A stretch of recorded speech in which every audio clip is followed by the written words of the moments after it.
پڑھنا بندے کا رات کے پیٹ میں، رات کے درمیانی حصے میں۔ تہجد اصل میں جسے کہتے ہیں وہ نہیں ہے کہ جو عام طور پر لوگ فجر سے کچھ دیر پہلے جاگ گئے اذان سے اور جلدی سے 8 نفل پڑھ لیے، یہ تہجد نہیں ہے۔ یہ تو فجر کا ضمیمہ بنا لیا، ہر نوافل ہے، عبادت ہے، اس کے بھی جو اس کے برکات ہیں وہ ظاہر ہوں گی، جو اس کا ثواب اور اجر ہے اللہ دے گا۔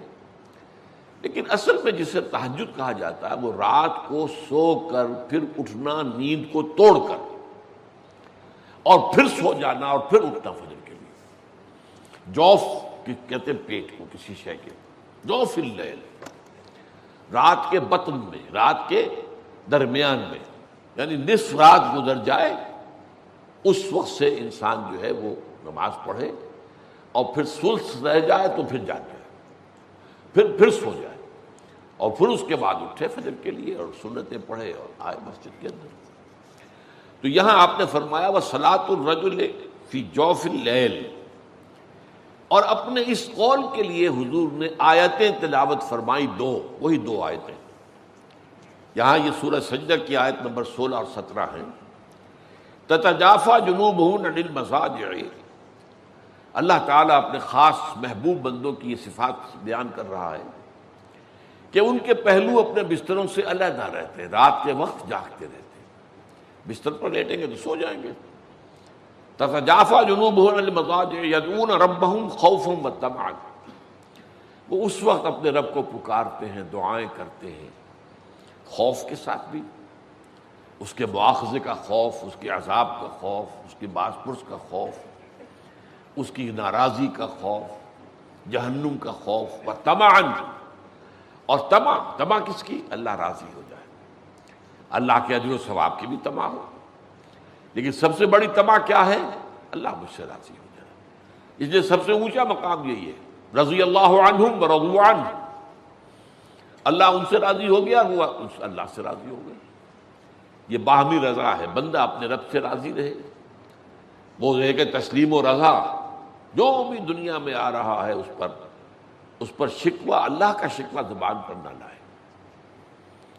جو بھی آ رہا ہے یہ میرے رب کی طرف سے ہے، وہ میرا مولا ہے، آقا ہے، دوست ہے، میرا خیر خواہ ہے، اسے معلوم ہے کہ اس شر کے پیچھے کون سا خیر آ رہا ہے، مجھے کیا پتا، مجھے تو شر نظر آ رہا ہے، خیر تو نظر نہیں آ رہا۔ اس لیے فرمایا گیا کہ ہو سکتا ہے عسیٰ ان تکرہوا شیئا وہو خیر لکم، وعسیٰ ان تحبوا شیئا وہو شر لکم، واللہ یعلم وانتم لا تعلمون۔ ہو سکتا ہے تمہیں کوئی چیز بری لگے حالانکہ اسی میں تمہارا خیر ہو، عین ممکن ہے تمہیں کوئی چیز اچھی لگتی ہو حالانکہ اس میں تمہارے لیے شر ہے۔ اللہ جانتا ہے، تم نہیں جانتے۔ اس کیفیت کے اندر دنیا کی زندگی گزارے، اللہ تعالیٰ آخرت میں اسے راضی کر دے گا، اللہ اس سے راضی ہو جائے گا۔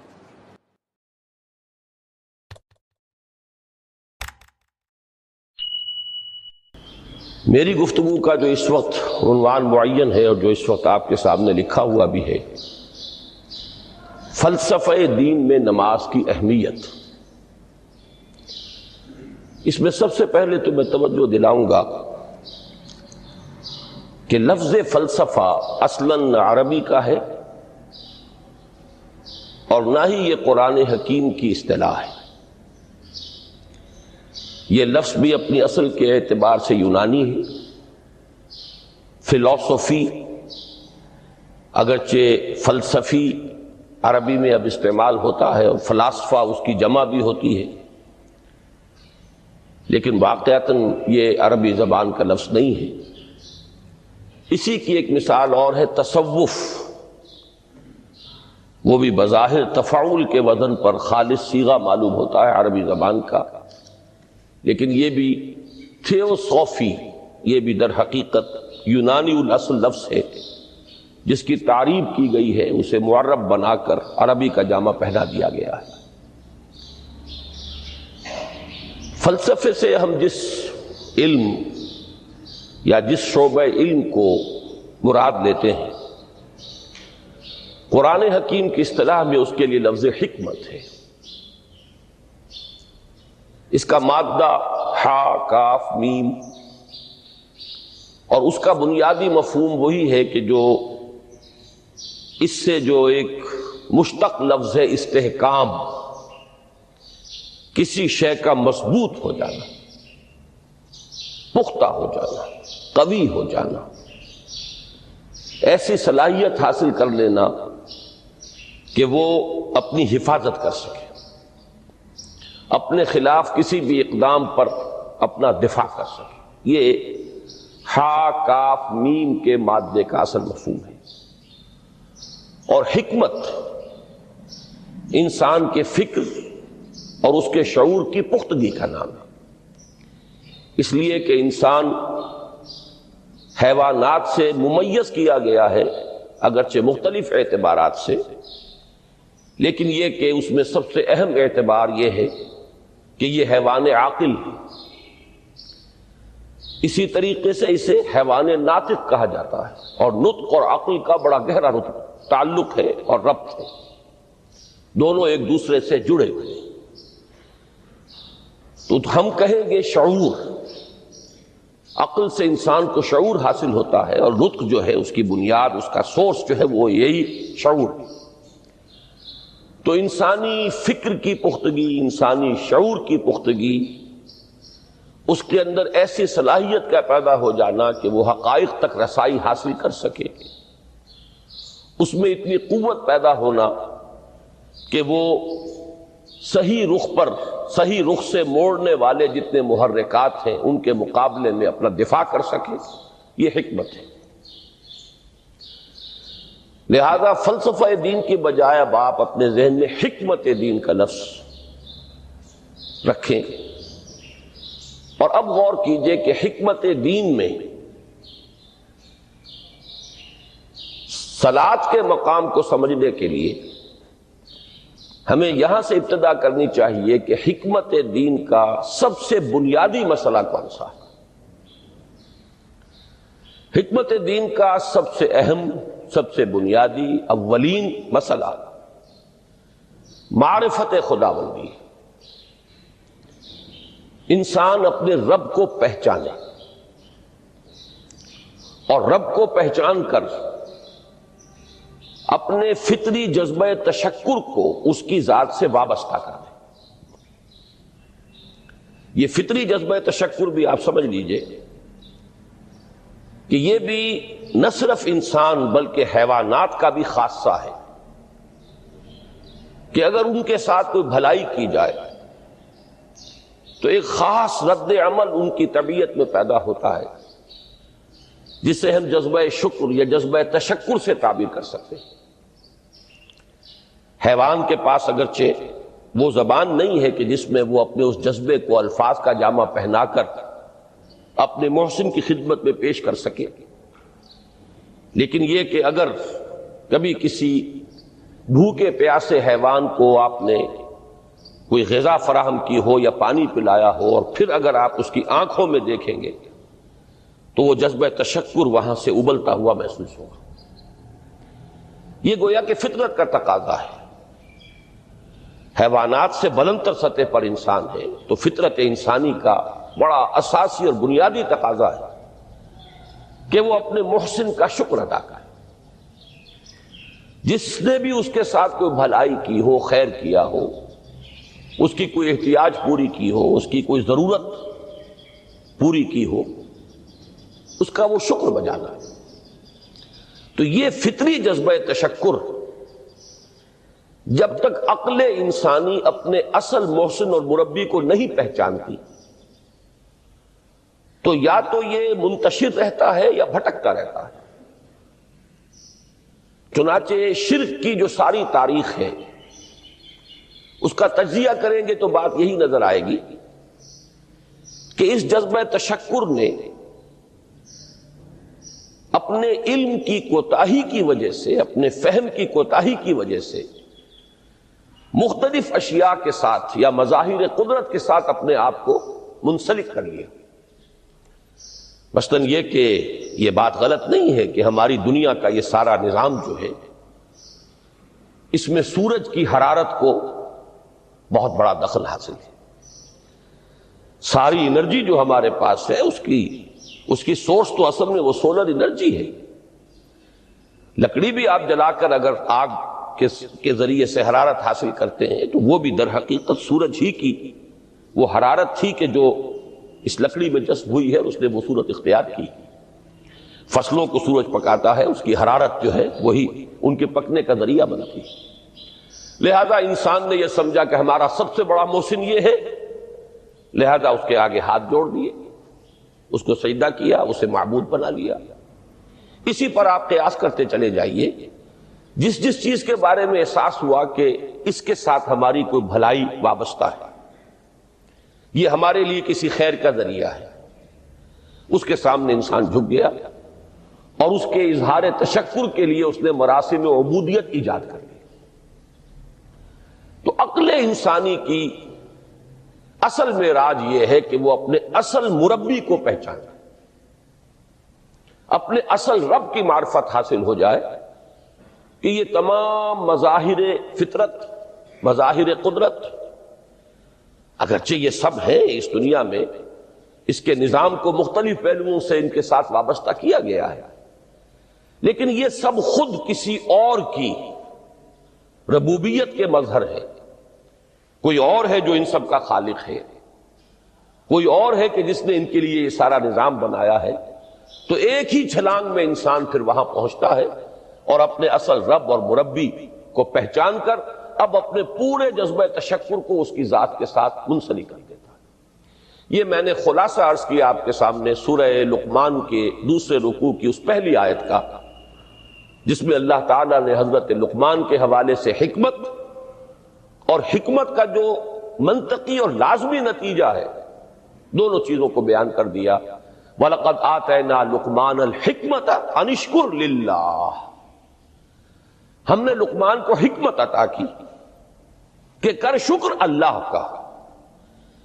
فطرت سلیمہ کا تقاضا شکر، محسن کے لیے، مربی کے لیے، اور عقل کی معراج اپنے اصل محسن اور مربی کو پہچان لینا، اسی کا نام حکمت ہے. حکمت عقل صحیح اور فطرت سلیمہ کے امتزاج سے وجود میں آتی ہے، جس کا نتیجہ شکر رب ہے یا معرفت رب. تو یوں سمجھیے کہ حکمت دین کا اساسی مسئلہ یہ، باقی سارے مسائل اب یہیں سے آگے چلیں گے. اس کے لیے یہ بات اگر آپ نے منتخب نصاب کے وہ اسباق پڑھ لیے ہوں تو یہ چیزیں سامنے آ چکی ہوں گی کہ اس کے لیے قرآن کا اسلوب یہ ہے کہ آیات کے حوالے سے انسان کے اندر معرفت رب کو جگایا جاتا ہے. میں نے جگانے کا لفظ استعمال کیا ہے کہ قرآن کی حکمت یہ ہے کہ رب کی معرفت فطرت انسانی میں موجود ہے لیکن سوئی ہوئی، ڈورمنٹ ہے، اسے جگانا ہے، اسے ایکٹیویٹ کرنا ہے. اس کے لیے آیات آفاقی، ان فی خلق السماوات والارض واختلاف اللیل والنہار والفلک التی تجری فی البحر بما ينفع الناس الی آخر الآیہ. اسی طرح آیات انفسی وفی انفسکم افلا تبصرون سنریہم آیاتنا فی الآفاق وفی انفسہم حتی یتبین لہم انہ الحق. لیکن ان آیات آفاقیہ کی طرف بھی صحیح نقطہ نظر سے متوجہ کرنے کے لیے اور انسان کے اندر کی اس سوئی ہوئی معرفت رب کو جگانے کے لیے سب سے زیادہ مؤثر آیات قرآنیہ ہیں. چونکہ یہ فطرت انسانی کے اندر کی ایک شے کو جگانے والی ہیں، یہی وجہ ہے کہ قرآن مجید اپنے آپ کو کہیں الذکر کہتا ہے، کہیں ذکرہ، کہیں تذکرہ. یہ تو یاد دہانی ہے، تمہارے اپنے اندر معرفت رب موجود تھی یا موجود ہے، لیکن یا تمہیں اس کا شعور نہ تھا، وہ تمہارے شعور کی سطح پر نہیں آئی تھی، یا یہ کہ آئی تھی لیکن پھر تم اسے بھول گئے، ذہول کے پردے پڑ گئے. جیسا کہ علامہ اقبال نے کہا کہ کافر کی یہ پہچان کے آفاق میں گم ہے، تم پھر گم ہو گئے. لہذا اس کو اجاگر کرنے کے لیے، تازہ کرنے کے لیے یہ آیات قرآنیہ ہیں. ان اندھیروں سے، گمشدگی کے اندھیروں سے نکالنے کے لیے معرفت کی روشنی میں لانے کے لیے یہ آیات مبارکہ ہے۔ هو الذی ينزل على عبده آیات بینات لیخرجکم من الظلمات الی النور، اندھیروں سے نکال کر روشنی میں لانے کے لیے اللہ نے اپنے بندے پر صلی اللہ علیہ وسلم یہ آیات بینات نازل کی۔ لیکن اب اس سے اگلا قدم ہے، اور اصل میں وہ ہے جو میری گفتگو کا موضوع ہے اس وقت۔ اس کے لیے یہ تمہید ضروری تھی کہ حکمت قرآن کا اور حکمت دین کا اولین، اہم ترین، سب سے اساسی، سب سے بنیادی مسئلہ ہے معرفت رب۔ اگر اس مرحلے کو انسان طے کر لے اللہ کے فضل و کرم سے، اسے اللہ کی معرفت بھی حاصل ہو جائے اور اس پر ایمان بھی میسر آ جائے، تو اب اس کے سامنے تین مسئلے اور ہیں، ان کو اچھی طرح آئیڈینٹیفائی کیجیے۔ پہلا مسئلہ یہ ہے کہ اس کی فکر صحیح مزید پیش قدمی کرے، آگے بڑھے۔ یہ تو اس کا سٹارٹنگ پوائنٹ تھا، رب کو پہچان لینا۔ ابھی تو اس سے آگے بڑھ کر اس فکر صحیح کو، بڑی بلندیوں کو چھونا ہے۔ جیسے کہ کلمہ طیبہ کی تمثیل بیان کی گئی قرآن مجید میں، کَشَجَرَةٍ طَیِّبَةٍ أَصْلُهَا ثَابِتٌ وَفَرْعُهَا فِي السَّمَاءِ۔ تو فکر انسانی کے لیے وہ اصل ثابت، جمی ہوئی جڑ جو ہے وہ تو ہے معرفت رب۔ لیکن اب یہ فکر ترقی کرے گی، یہ نشو و نما پائے گی، یہ آگے بڑھے گی، اس کی شاخیں یہ آسمانوں سے بات کریں گی، آسمانوں کی بلندیوں کو چھوئیں گی۔ تو سب سے پہلا مسئلہ ہے فکر صحیح کی مزید پیش رفت، پیش قدمی۔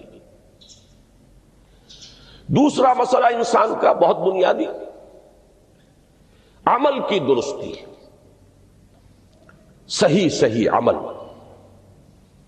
انسان اپنے نفس امارہ سے مغلوب ہو کر یا جذبات کی رو میں بہہ کر یا ماحول کے اثرات سے مرعوب ہو کر وہ کسی غلط رخ پر نہ پڑ جائے، تو اس کے عمل کو درست رکھنے کے لیے کوئی اسے سہارا درکار ہے۔ اور تیسری ضرورت اس کی، یہ میرے نزدیک اس دور میں سب سے زیادہ نگاہوں سے اوجھل ہو چکی ہے، یہاں تک کہ ہمارے بہت سے دینی حلقے بھی، خاص طور پر جو ریلیجس ایکٹیوسٹ شمار ہوتے ہیں، جو دین کی احیائی جد و جہد میں مصروف نظر آتے ہیں، تجدید دین، احیاء دین، غلبہ دین، اقامت دین، ان کی بھی ایک بہت بڑی محرومی ہے کہ وہ ایک تیسرے گوشے کو تقریباً نظر انداز کر رہے ہیں، اور وہ ہے روحانی ترقی۔ اس لیے کہ انسان کی اصل عظمت کی بنیاد تو وہ روح ہے جو اس میں پھونکی گئی، وَنَفَخْتُ فِيهِ مِن رُوحِي، جس کا تعلق ذات باری تعالیٰ کے ساتھ ہے۔ کم سے کم یہ تو ہر شخص مانے گا، کوئی بڑے سے بڑا ریشنلسٹ اور روحانیت کا منکر شخص وہ بھی یہ تو ماننے پر مجبور ہے کہ اللہ تعالیٰ نے اس کی جو نسبت اپنی طرف فرمائی ہے، روحی، اس میں در حقیقت انسانی روح کی عظمت اور اس کی شرافت، اس کی بلندی اور اس کی بزرگی کی طرف اشارہ ہے۔ بہرحال اس کی ترقی، فکر صحیح کی ترقی۔ نمبر دو، عمل کی درستی، اس میں افراط و تفریط نہ ہو، اس میں انسان نفس امارہ سے مغلوب ہو کر یا جذبات کی رو میں بہہ کر یا ماحول کے اثرات سے متاثر ہو کر کوئی غلط اور غیر متوازن راستہ اختیار نہ کر لے۔ اور نمبر تین، روحانی ترقی۔ اب ان میں سے پہلی چیز کو لیجئے، فکر صحیح کے مزید ارتقاء اور اس کی مزید پیش قدمی کے لیے قرآن حکیم نے بھی سورہ آل عمران کے آخری رکوع میں ذکر کو سب سے پہلے اور سب سے اہم عامل کی حیثیت سے شمار کیا۔ چنانچہ اس کی پہلی آیت جو ہے سورہ آل عمران کے آخری رکوع کی، اس میں تو وہی مضمون جو میں بیان کر چکا وہ آیا ہے، ان فی خلق السماوات والارض واختلاف اللیل والنہار لآیات لأولی الالباب، یقیناً آسمان اور زمین کی تخلیق میں اور دن اور رات کے الٹ پھیر میں نشانیاں ہیں ہوش مندوں کے لیے۔ ان کے ذریعے سے انسانی شعور کے اندر وہ معرفت رب اجاگر ہوگی۔ وہ پہلا مرحلہ اب اس نے طے کر لیا، وہ ڈورمنٹ معرفت اب ایکٹیویٹ ہو گئی۔ اب مزید فکر کا مرحلہ ہے جو اگلی آیت میں آیا ہے، الذین یذکرون اللہ قیاما وقعودا وعلی جنوبہم ویتفکرون فی خلق السماوات والارض ربنا ما خلقت ھذا باطلا سبحانک فقنا عذاب النار۔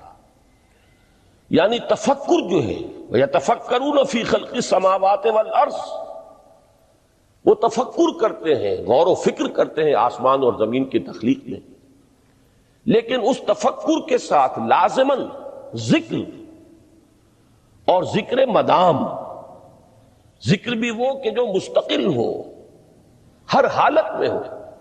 الذین یذکرون اللہ قیاما وقعودا وعلی جنوبہم، وہ لوگ کہ جو اللہ کو یاد رکھتے ہیں، اللہ کا ذکر کرتے ہیں، کھڑے ہوئے بھی، بیٹھے ہوئے بھی، اور اپنے پہلوؤں کے بل یعنی لیٹے ہوئے بھی۔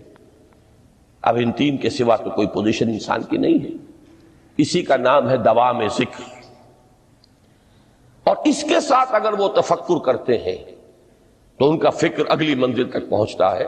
میں اس پر زیادہ بحث اس وقت نہیں کروں گا، اس وقت میں نے چونکہ وہ تین باتیں بیان کی تھی، میں درجہ بدرجہ چاہتا ہوں کہ آگے بڑھوں اور ایک حد سے زیادہ کسی بھی مسئلے میں تجاوز نہ کروں۔ یہ جو بات سورہ آل عمران کی آخری رکوع کی اس دوسری آیت میں آئی ہے، اسی کو مولانا روم نے بیان کیا ہے بہت ہی سادہ لیکن بڑے پرمغز شعر میں۔ این قدر گفتیم باقی فکر کن، فکر اگر جامد بوت رو ذکر کن۔ اس قدر تو ہم نے تمہیں بتا دیا، سمجھا دیا، یہ بات تو آ گئی تمہارے عقل میں، اب جاؤ خود غور کرو، مزید آگے پیش قدمی کرو۔ این قدر گفتیم باقی فکر کن، فکر اگر جامد بوت رو ذکر کن۔ فکر میں جمود آ جائے، فکر سست پڑ جائے تو جاؤ پھر ذکر کرو۔ تو یہ ذکر اور فکر گویا کہ گاڑی کے دو پہیے ہیں کہ جن سے فکر انسانی صحیح رخ پر آگے بڑھے گا۔ اگر یہ ذکر ساتھ نہیں رہے گا تو فکر انسانی کج ہو جائے گا، تاثریا میرا دیوار کج۔ پھر وہ فکر جو ہے وہ بلندی کو کتنے ہی پہنچ جائے لیکن وہ ٹیڑھی بلندی ہوگی، وہ صراط مستقیم پر پیش قدمی کرنے والا فکر نہیں ہوگا۔ اسی کو علامہ اقبال نے اپنے دو اشعار میں، کیونکہ انہوں نے مولانا روم کو اپنا پیر بھی تسلیم کیا ہے، مرشد رومی، تو یہ فکر جو ہے، یہ خیال جو مولانا روم نے پیش کیا، اسی کو علامہ اقبال نے دو اشعار میں میں سمجھتا ہوں کہ مزید شکوہ کے ساتھ، مزید خوبصورت اور حسین انداز میں پیش کیا ہے۔ جز بقرآن زے غمی روباہی است، فقر قرآن اصل شاہنشاہی است۔ قرآن کے بغیر اگر کوئی شعر بھی ہو تو وہ بھی اصل میں لومڑی ہے، اس کی کوئی حقیقت نہیں ہے، اس لیے کہ اصل شاہنشاہی جو ہے وہ تو فقر قرآن ہے۔ اب فقر قرآن کیا ہے؟ فقر قرآن اگر آپ لکھا ہوا دیکھیں گے اس کو تو اس کے آگے یہاں اب سوالیہ نشان آ جائے گا۔ فقر قرآن یعنی سوچو فقر قرآن کیا ہے، اور جواب ہے اختلاط ذکر و فکر۔ فقر قرآن امتزاج سے وجود میں آتا ہے کہ اس میں ذکر بھی ہو، فکر بھی ہو۔ اور فکر را کامل نہ دیدم جز میں ذکر، میں نے فکر کو کبھی بھی اپنی منزل مقصود تک پہنچتا ہوا نہیں پایا جب تک کہ اس کے ساتھ ذکر نہ ہو۔ تو پہلی شے تھی فکر انسانی کی صحیح رخ پر مزید پیش قدمی اور پیش رفت، اور اس کے لیے لازم ہے ذکر و فکر کا امتزاج۔ دوسری چیز کو لیجئے عمل کی درستی۔ اس عمل کی درستی کے لیے اللہ تعالی کے ساتھ ایک گہرے تعلق کی ضرورت ہے، اس لیے کہ صبر کی بحث میں یہ مضامین شاید آپ کے سامنے آ گئے ہوں کہ صبر، جہاں مصیبت پر صبر ہوتا ہے، تکلیف پر صبر ہوتا ہے، اللہ کے احکام پر جمنا یہ بھی صبر ہے، نفس کی خواہشات کی باغ کو تھام کر رکھنا، کھینچ کر رکھنا یہ بھی صبر ہے، اور استقامت کسی شے پر قائم رہنا یہ بھی صبر ہے۔ تو عمل صحیح پر استقامت کے لیے وَاصْبِرْ وَمَا صَبْرُكَ إِلَّا بِاللَّهِ، اس صبر کی سب سے اہم جو بنیاد ہے، اس کا جو سب سے بڑا ذریعہ ہے، اس کا جو سب سے بڑا سہارا ہے، وَمَا صَبْرُكَ إِلَّا بِاللَّهِ، اس کے لیے ضرورت ہے ایک گہرے تعلق کی کہ اللہ کے ساتھ ایک ایسا تعلق برقرار رہے جو نہ صرف گہرا ہو بلکہ دائم و قائم، مسلسل۔ ذرا ظہول ہوگا تعلق مع اللہ میں، ذرا کمی آئے گی، شیطان کا وار کاری ہو جائے گا۔ اسی کو حضور نے حدیث میں یوں تعبیر کیا ہے تمثیلاً کہ جو دل اللہ کی یاد سے غافل ہے اس پر، فارسی کا وہ مقولہ بھی ہے کہ خانہ خالی را دیو می گیرت، گھر خالی رہے تو جنات اس پر دیو جو ہے آ کر قبضہ جما لیتے ہیں۔ تو خانہ قلب جو ہے اگر یاد خدا بندی سے خالی ہو گیا تو شیطان ابلیس لعین اپنی تھوتنی ٹکا دیتا ہے۔ یہ لفظ آتا ہے سور کے منہ کے لیے تھوتنی، جس طرح اس کا نکلا ہوا سا منہ ہوتا ہے آگے، تو یہ لفظ استعمال کیا گیا کہ وہ اپنی تھوتنی انسان کے دل پر جما کر اور پھوکے مارنی شروع کر دیتا ہے۔ تو شیطان کو موقع ہی تب ملتا ہے جب انسان کے تعلق مع اللہ کے اندر کمی ہو، وہ خانہ بالکل خالی ہو گیا ہو یا اتنا ضعیف ہو گیا ہو کہ کل عدم ہو جائے، گویا کہ نہیں۔ تیسری چیز کی طرف آئیے، روحانی ترقی۔ روحانی ترقی کے لیے میں ایک اصطلاح کے سامنے لا رہا ہوں، اس سے مراد کیا ہے؟ روحانی ترقی کے لیے ہماری دینی اصطلاح ہے تقرب الی اللہ، اللہ سے قریب تر ہوتے چلے جانا۔ اس پر میرا ایک کتابچہ بھی ہے، تقرب الی اللہ کے دو مدارج، دو درجے، جو در حقیقت ایک حدیث نبوی علیہ الصلوۃ والسلام ہی پر مبنی ہے کہ حضور نے ایک درجہ قرار دیا ہے تقرب بالفرائض، فرائض کے ذریعے سے انسان اللہ کا قرب حاصل کرے۔ ایک ہے تقرب بالنوافل، نوافل کے ذریعے سے اللہ کا قرب حاصل کرے۔ ان میں کیا نسبت و تناسب ہے، اہمیت کے اعتبار سے کون بڑھ کر ہے، بلندی کے اعتبار سے کون بڑھ کر ہے، یہ تمام مسائل میں نے اپنی اس تقریر میں بیان کیے تھے جو اس کتابچے میں شائع ہوئی ہے۔ اس وقت میں اس کی تفصیل میں نہیں جا رہا، صرف یہ تذکرہ اس لیے کر رہا ہوں کہ جن کو بھی خواہش ہو جائے وہ اس کا مطالعہ کرے۔ ہماری اس وقت کی گفتگو سے وہ کتابچہ اس جگہ پر منسلک ہوگا۔ تو تقرب الی اللہ، یہ تقرب کوئی فزیکل فینومینن نہیں ہے، جسمانی یا مادی مسئلہ نہیں ہے۔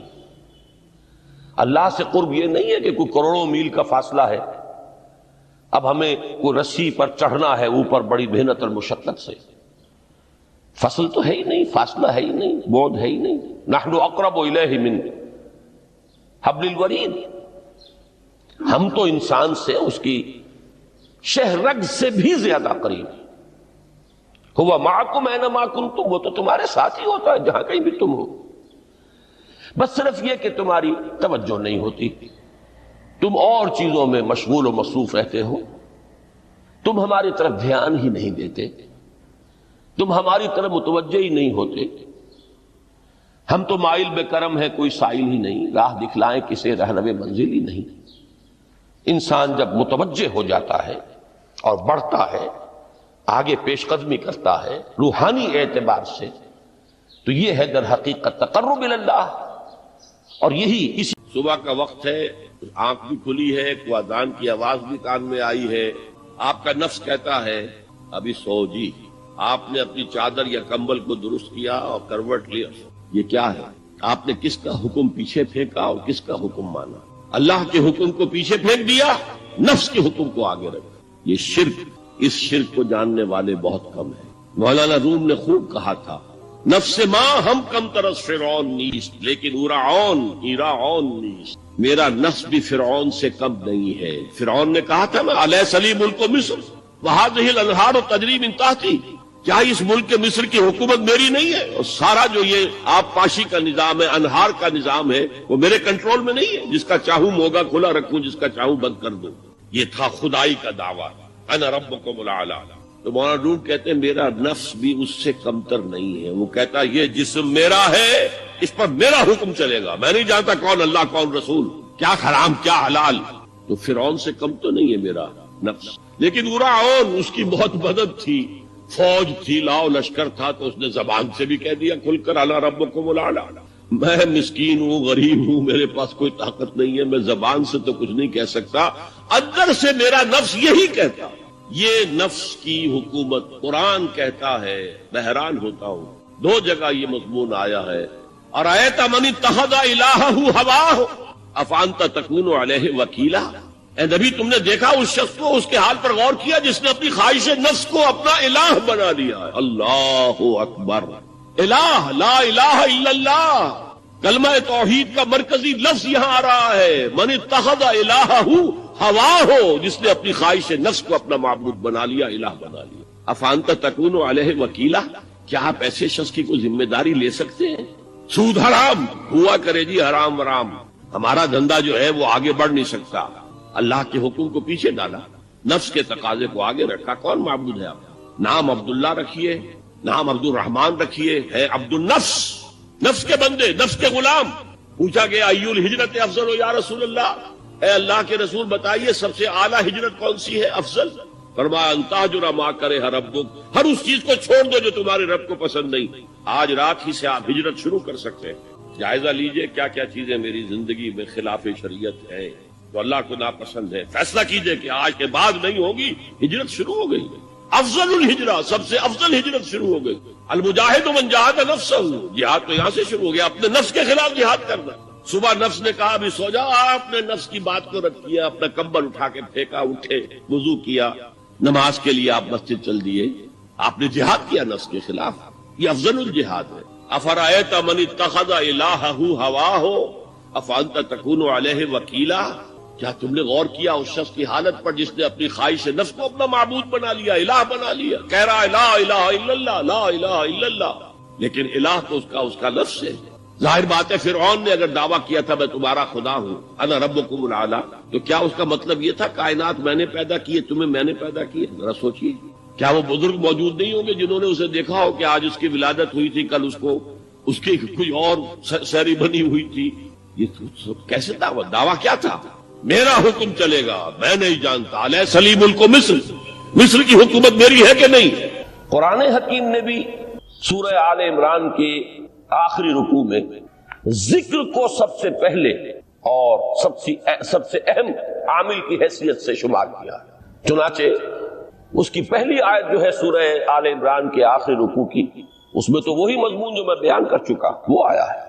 ان فی خلق السماوات والارض واختلاف اللیل والنہار لآیات لأولی الالباب، یقیناً آسمان اور زمین کی تخلیق میں اور دن اور رات کے الٹ پھیر میں نشانیاں ہیں ہوش مندوں کے. ان کے ذریعے سے انسانی شعور کے اندر وہ معرفت رب اجاگر ہوگی. وہ پہلا مرحلہ اس نے طے کر لیا، وہ ڈورمنٹ معرفت اب ایکٹیویٹ ہو گئی. اب مزید فکر کا مرحلہ ہے جو اگلی آیت میں آیا ہے، الذین یذکرون اللہ قیاما وقعودا وعلی جنوبہم ویتفکرون فی خلق السماوات والارض ربنا ما خلقت ھذا باطلا سبحانک فقنا عذاب النار. یعنی تفکر جو ہے ویتفکرون فی خلق السماوات والارض، وہ تفکر کرتے ہیں، غور و فکر کرتے ہیں آسمان اور زمین کی تخلیق میں، لیکن اس تفکر کے ساتھ لازماً ذکر اور ذکر مدام ذکر بھی وہ کہ جو مستقل ہو، ہر حالت میں ہو. الذین یذکرون اللہ قیاما وقعودا وعلی جنوبہم، وہ لوگ کہ جو اللہ کو یاد رکھتے ہیں، اللہ کا ذکر کرتے ہیں، کھڑے ہوئے بھی، بیٹھے ہوئے بھی، اور اپنے پہلوؤں کے بل یعنی لیٹے ہوئے بھی. اب ان تین کے سوا تو کوئی پوزیشن انسان کی نہیں ہے. اسی کا نام ہے دوام ذکر. اور اس کے ساتھ اگر وہ تفکر کرتے ہیں تو ان کا فکر اگلی منزل تک پہنچتا ہے. تو پہلی شے تھی فکر انسانی کی صحیح رخ پر مزید پیش قدمی اور پیش رفت، اور اس کے لیے لازم ہے ذکر و فکر کا امتزاج. دوسری چیز کو لیجئے عمل کی درستی. اس عمل کی درستی کے لیے اللہ تعالی کے ساتھ ایک گہرے تعلق کی ضرورت ہے. اس لیے کہ صبر کی بحث میں یہ مضامین شاید آپ کے سامنے آ گئے ہوں کہ صبر، جہاں مصیبت پر صبر ہوتا ہے، تکلیف پر صبر ہوتا ہے، اللہ کے احکام پر جمنا یہ بھی صبر ہے، نفس کی خواہشات کی باغ کو تھام کر رکھنا، کھینچ کر رکھنا یہ بھی صبر ہے، اور استقامت کسی شے پر قائم رہنا یہ بھی صبر ہے. تو عمل صحیح پر استقامت کے لیے وَاصْبِرْ وَمَا صَبْرُكَ إِلَّا بِاللَّهِ، اس صبر کی سب سے اہم جو بنیاد ہے، اس کا جو سب سے بڑا ذریعہ ہے، اس کا جو سب سے بڑا سہارا ہے، وَمَا صَبْرُكَ إِلَّا بِاللَّهِ، اس کے لیے ضرورت ہے ایک گہرے تعلق کی کہ اللہ کے ساتھ ایک ایسا تعلق برقرار رہے جو نہ صرف گہرا ہو بلکہ دائم و قائم مسلسل. ذرا ظہول ہوگا تعلق مع اللہ میں، ذرا کمی آئے گی، شیطان کا وار کاری ہو جائے گا. اسی کو حضور نے حدیث میں یوں تعبیر کیا ہے تمثیلاً کہ جو دل اللہ کی یاد سے غافل ہے اس پر، فارسی کا وہ مقولہ بھی ہے کہ خانہ خالی را دیو میں گیرت، گھر خالی رہے تو جنات اس پر دیو جو ہے آ کر قبضہ جما لیتے ہیں. تو خانہ قلب جو ہے اگر یاد خدا بندی سے خالی ہو گیا تو شیطان ابلیس لعین اپنی تھوتنی ٹکا دیتا ہے. یہ لفظ آتا ہے سور کے منہ کے لیے تھوتنی، جس طرح اس کا نکلا ہوا سا منہ ہوتا ہے آگے، تو یہ لفظ استعمال کیا گیا کہ وہ اپنی تھوتنی انسان کے دل پر جما کر اور پھوکے مارنی شروع کر دیتا ہے. تو شیطان کو موقع ہی تب ملتا ہے جب انسان کے تعلق مع اللہ کے اندر کمی، وہ خانہ بالکل خالی ہو گیا ہو یا اتنا ضعیف ہو گیا ہو کہ کل عدم ہو جائے، گویا کہ نہیں. تیسری چیز کی طرف آئیے، روحانی ترقی. روحانی ترقی کے لیے میں ایک اصطلاح آپ کے سامنے لا رہا ہوں. اس سے مراد کیا ہے؟ روحانی ترقی کے لیے ہماری دینی اصطلاح ہے تقرب الی اللہ، اللہ سے قریب تر ہوتے چلے جانا. اس پر میرا ایک کتابچہ بھی ہے. تقرب الی اللہ کے دو مدارج، دو درجے، جو در حقیقت ایک حدیث نبوی علیہ الصلوۃ والسلام ہی پر مبنی ہے کہ حضور نے ایک درجہ قرار دیا ہے تقرب بالفرائض، فرائض کے ذریعے سے انسان اللہ کا قرب حاصل کرے. ایک ہے تقرب بالنوافل، نوافل کے ذریعے سے اللہ کا قرب حاصل کرے. ان میں کیا نسبت و تناسب ہے، اہمیت کے اعتبار سے کون بڑھ کر ہے، بلندی کے اعتبار سے کون بڑھ کر ہے، یہ تمام مسائل میں نے اپنی اس تقریر میں بیان کیے تھے جو اس کتاب میں شائع ہوئی ہے. اس وقت میں اس کی تفصیل میں نہیں جا رہا، صرف یہ تذکرہ اس لیے کر رہا ہوں کہ جن کو بھی خواہش ہو جائے وہ اس کا مطالعہ کرے. ہماری اس وقت کی گفتگو سے وہ کتابچہ اس جگہ پر منسلک ہوگا. تو تقرب الی اللہ، یہ تقرب کوئی فزیکل فینومینن نہیں ہے، جسمانی یا مادی مسئلہ نہیں ہے. اللہ سے قرب یہ نہیں ہے کہ کوئی کروڑوں میل کا فاصلہ ہے، اب ہمیں کوئی رسی پر چڑھنا ہے اوپر بڑی محنت اور مشقت سے. فصل تو ہے ہی نہیں، فاصلہ ہے ہی نہیں، بعد ہے ہی نہیں. نحن اقرب الیہ من حبل الورید، ہم تو انسان سے اس کی شہرگ سے بھی زیادہ قریب ہیں. ہوا معکم اینما کنتم، وہ تو تمہارے ساتھ ہی ہوتا ہے جہاں کہیں بھی تم ہو. بس صرف یہ کہ تمہاری توجہ نہیں ہوتی، تم اور چیزوں میں مشغول و مصروف رہتے ہو، تم ہماری طرف دھیان ہی نہیں دیتے، تم ہماری طرف متوجہ ہی نہیں ہوتے. ہم تو مائل بے کرم ہے، کوئی سائل ہی نہیں، راہ دکھلائیں کسے رہنو منزل ہی نہیں. انسان جب متوجہ ہو جاتا ہے اور بڑھتا ہے، آگے پیش قدمی کرتا ہے روحانی اعتبار سے، تو یہ ہے در حقیقت تقرب الی اللہ، اور اسی کو ہم کہیں گے روحانی ترقی. اب ان تین چیزوں کو اگر آپ نے ذہن میں جما لیا، پھر میری بات کی ترتیب اس کو ذہن میں قائم کیجئے. ہم چلے کہاں سے کہ دین کے ساتھ اصل مناسبت فلسفے کی نہیں، حکمت کی. نمبر 2، حکمت قرآنی کا پہلا اور اہم ترین اور بنیادی مسئلہ معرفت رب کا حصول ہے۔ اس کا نتیجہ شکر خدا، اس کا ذریعہ آیات آفاقی، آیات انفسی اور سب سے بڑھ کر آیات قرآنیہ ہے جو الذکر ہے، جو تذکرہ ہے، جو ذکرہ ہے۔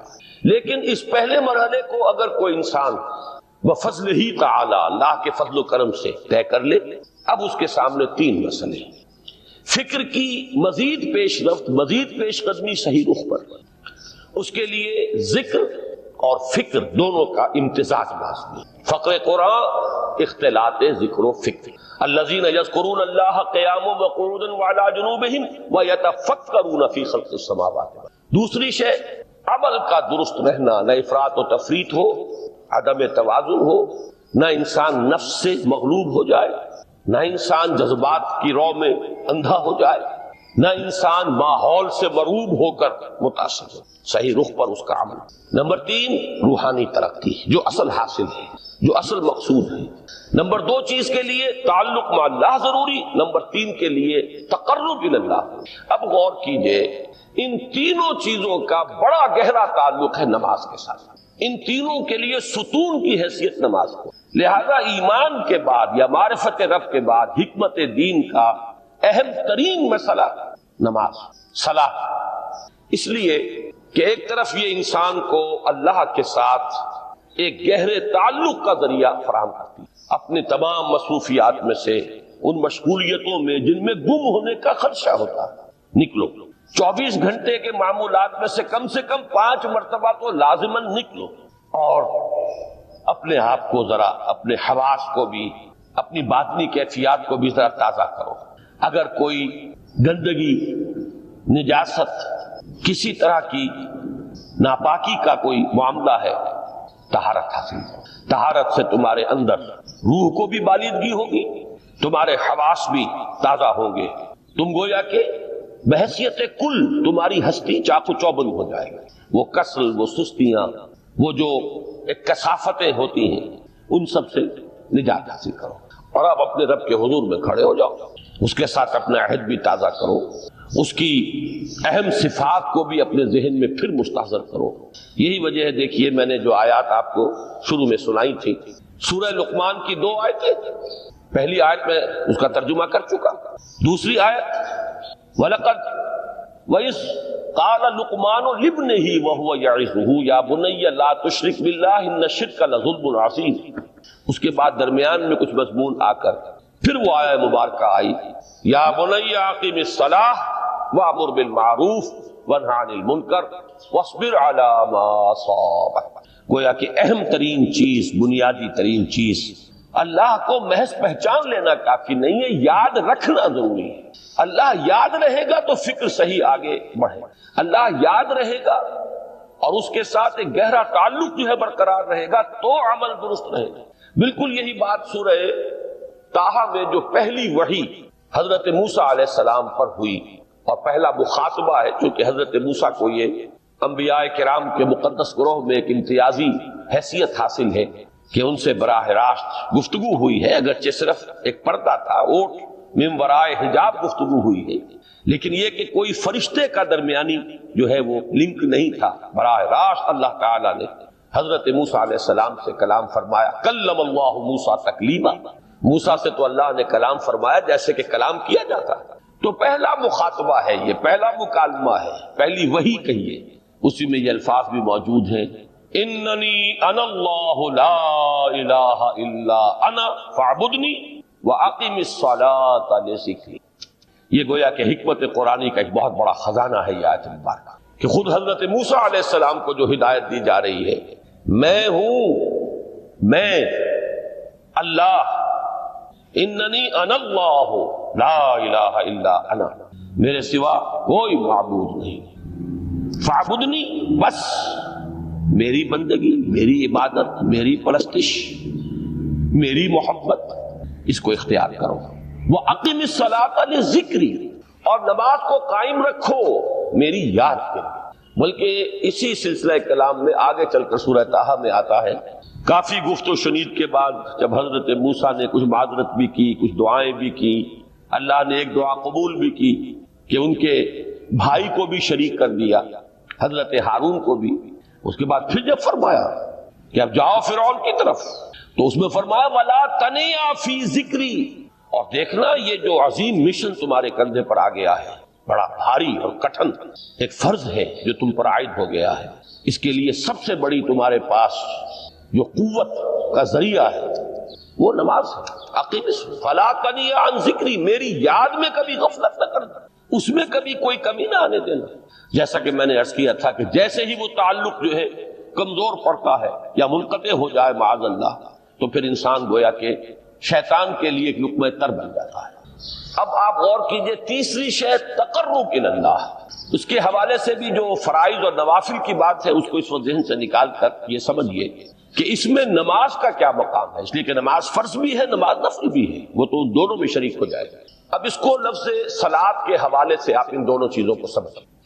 صاد لام واو یا یہ چونکہ حروف علت ایک دوسرے سے بدلتے رہتے ہیں، یہ جو مادہ ہے اس کی جو خالص لغوی اصل ہے، جو خالص عربی زبان میں اس کا بنیادی مفہوم ہے، وہ آگ جلانا یا آگ تاپنا یا آگ سینکنا، حرارت حاصل۔ لہذا بار بار آتا ہے جہنم کے ذکر میں اسلوہا، اب جلو اس میں، تاپو اس کو، یہ سینکے گی تمہیں۔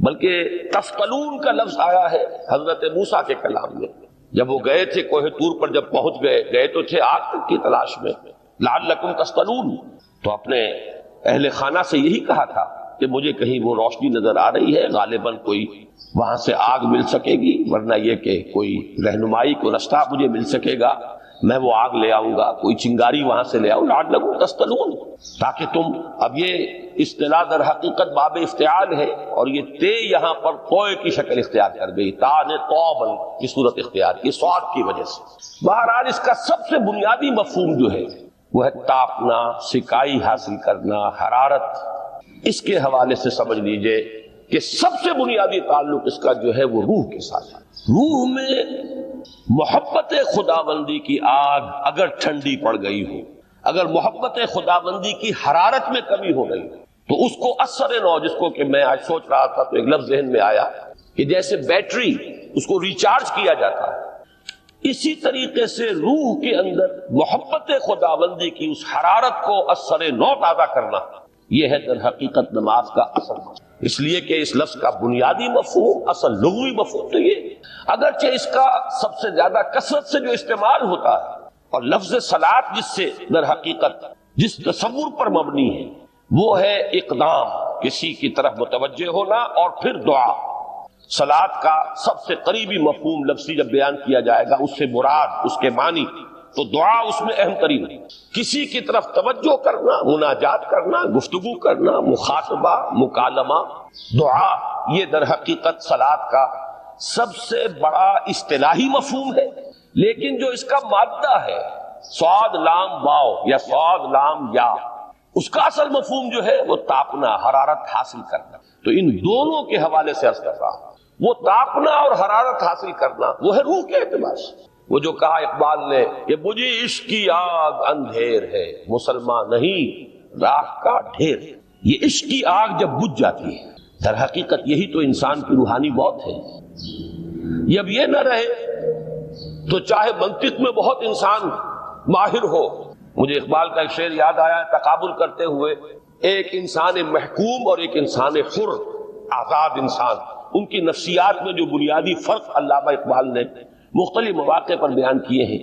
محکوم ہے بیگانہ اخلاص و مروت، ہر چند کے منطق کی دلیلوں میں ہے چالاک، تو منطق کی دلیلوں میں انسان چالاک ہو جائے اور وہ لغت ہائے حجازی کا وہ ایک خزانہ بن جائے، اسے تمام الفاظ کے معنی یاد ہو، وہ بڑے مسائل فقہ کے اسے ازبر ہو، جزیات بے انتہا جزیات جو ہے وہ مستحضر ہو، فلسفے کے بڑے بڑے مسئلے اس نے حل کر لیے ہوں، لیکن اگر روح میں وہ اللہ کی محبت کی آگ نہیں ہے، وہ تپش نہیں ہے، مجھے عشق کی آگ اندھیر ہے، مسلمان نہیں راہ کا ڈھیر۔ اسی کے حوالے سے آج مجھے یاد آیا تھا کہ وہ جو بڑی سادہ سی ایک نظم ہے، اللہ تعالیٰ سے دعا یا رب دل مسلم کو وہ زندہ تمنا دے، اس میں بھی جو الفاظ آئے ہیں جو روح کو گرما دے اور قلب کو تڑپا دے۔ یہ ہے اصل جو مقصود ہے نماز کا، اور یہی وہ چیز ہے جیسا کہ میں نے عرض کیا تھا کہ نگاہوں سے اوجھل